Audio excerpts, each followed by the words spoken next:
guys, so I wanted to start by introducing myself. My name is Wendy Sotelo.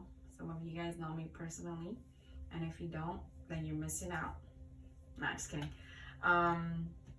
So my birthday is September 12th. Just turned 26 this year. I have 3 sisters, 1 brother. I'm the oldest of 5.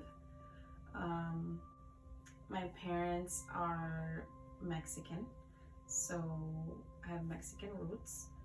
I was born in Merlos Park, Illinois, and we moved to Florida back in 2009, so we've been living here since.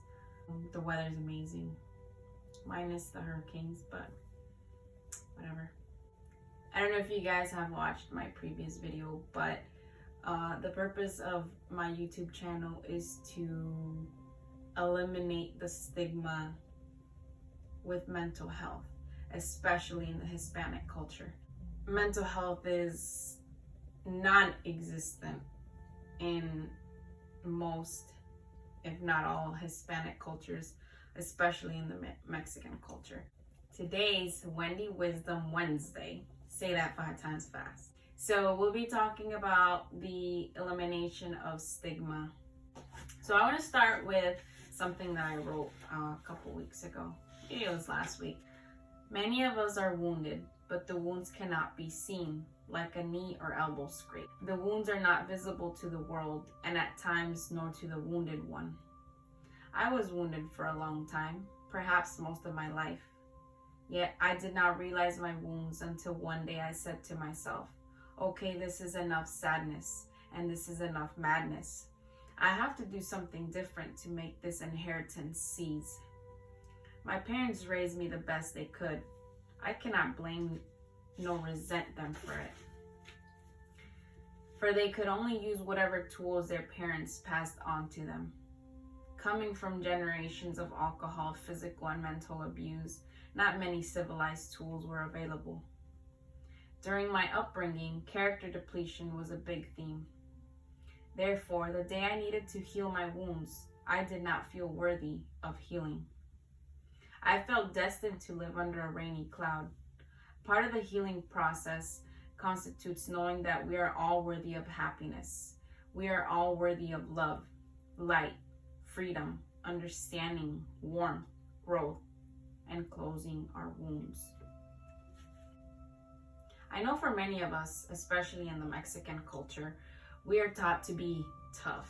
Tough being a total paradox, because to our parents, being tough is bottling up our emotions, trying to suppress our thoughts, emotions, behaviors, and put on a smile, even if we're dying inside. So if we suppress our emotions, then one day they will be released. Real strength, however, comes when we decide to recognize our emotions and when we decide to feel through our emotions.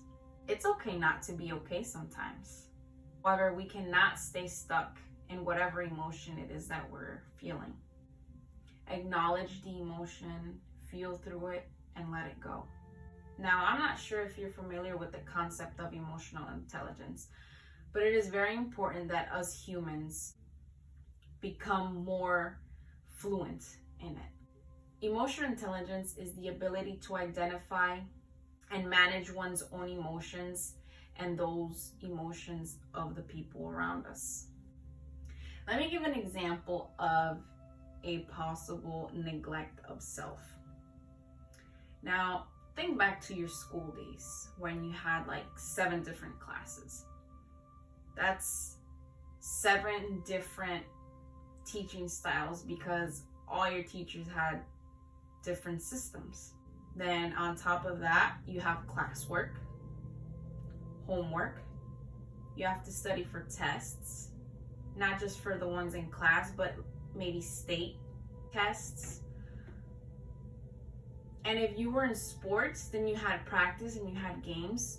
So your day is completely booked. Talk about feeling overwhelmed. So now think back to a Saturday morning. You want to sleep in and take a break from the week. and then boom, your mom is blasting the music saying, okay, it's time to clean. And guess what? You gotta get up and clean, because otherwise you're gonna get whooped or you're gonna get grounded or whatever it is, you know? And this goes on for the whole year. Your fatigue just keeps piling up, one day after another, week after week, month after month, during the whole year, the whole school year. And you cannot address the fatigue because you're always on the go doing something. And then perhaps you experience eye twitching. My eyes used to twitch all the time because I used to be so overwhelmed, so stressed during school.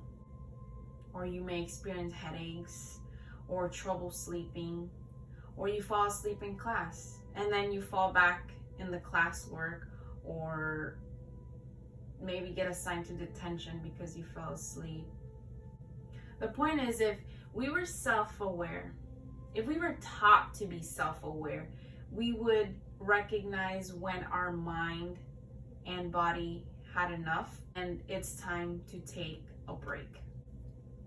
And let's be honest, at least from my own experience, coming from generations back, parents are always on the go. Our parents are always doing something. My parents' parents were either raising cattle, raising chickens, growing crops, raising the kids, doing work around the house, running errands.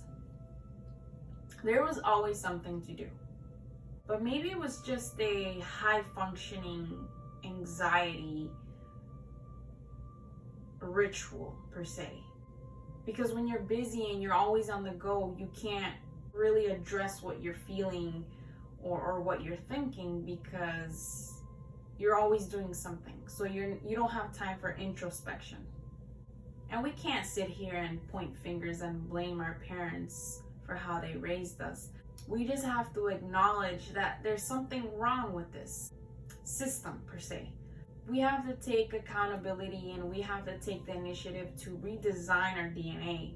We have to stop the years of emotional neglect or the neglect of the self. We have to stop the emotional suppression and become more self-aware. It's okay. Take a day off of work. Take a day off of school. Allow yourself to rest, whether it be taking a nap, whether it be meditation, whether it just be sitting and watching the grass grow. Allow yourself for that time to rest. Let's end the stigma to self-care. Let's empower self-awareness, and let's redesign our DNA. If you want to start meditating, there is Headspace, there's the Calm app, there's Breathe.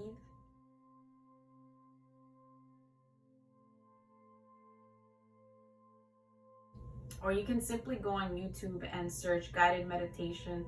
There's different length ones, and you just listen to the speaker.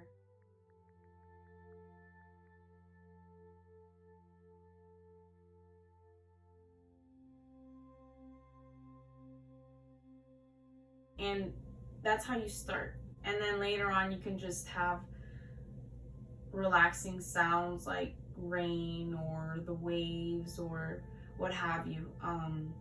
But yeah, if you want to try out meditation, those are some great apps. Thank you for watching.